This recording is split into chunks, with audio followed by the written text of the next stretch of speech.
ఇదే అజ్ఞానం అని మాట్లాడతారు.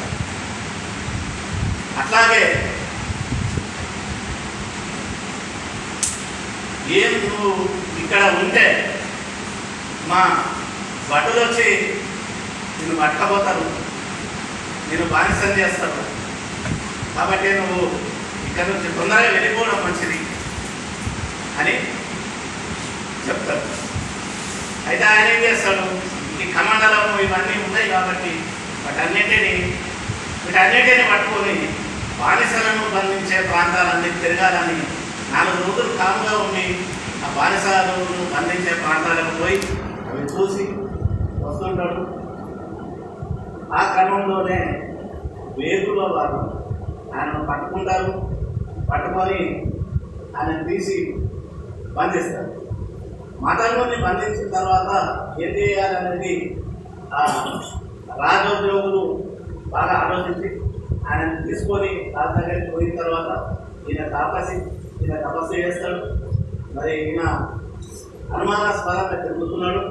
ఈయన తీసుకుపోయి ఈయనకు ఏం శిక్ష వేయాలి అని అడిగితే ఇక్కడ రాజగురువు ఏం చేస్తాడంటే, తాపసి కాబట్టి మనం చంపేస్తే పాపం కలుగుతుంది, రాజ్యానికి కీడు అని మీరు దేశ బహిష్కారం చేయమని చెప్తారు. దేశ బహిష్కారం చేయండి అని అంటే ఇలాగ జగన్మాత ఎక్కింది, ఎల్లబండి మీద ఎక్కించి ఒక అస్పృశ్యుడు రాజద్రోహం చేసిండు అని నగరమంతా ఊరేగిస్తుంటే అక్కడ జనమంతా వచ్చి రాళ్ళతో కొట్టి మీద ఉమ్మేస్తారు. అలాంటి అవమానకరమైన పరిస్థితులలో మాతాంగుడు ఆ ఆశ్రమానికి వెళ్ళిపోయినాక అక్కడ శబరి కలుస్తుంది. శబరితోని ఉండి శబరి తండ్రి కర్ణుడు ఈయన తపస్సు చేసి సృష్టించిపోతే ఈయనకు పండ్లు పసరు పాలు తాగించి ఈయనను మనిషిగా నిలబెడతారు. ఇట్లా కథ నడుస్తుంటుంది. టోటల్గా చెప్పేది ఏంటంటే, పంపాతీరం ఒక అద్భుతమైన అవగాహన ఉన్న, ఒక దార్శనికత ఉన్న విదుషీమణి అయిన రచయిత్రి రాసిన నవలగా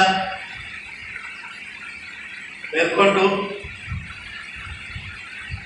ఫెమినిస్ట్ కాబట్టి ఆ ముగ్గు కూడా చూపిందని తెలియజేస్తూ ఈ అవకాశం ఇచ్చిన తమ్ముడు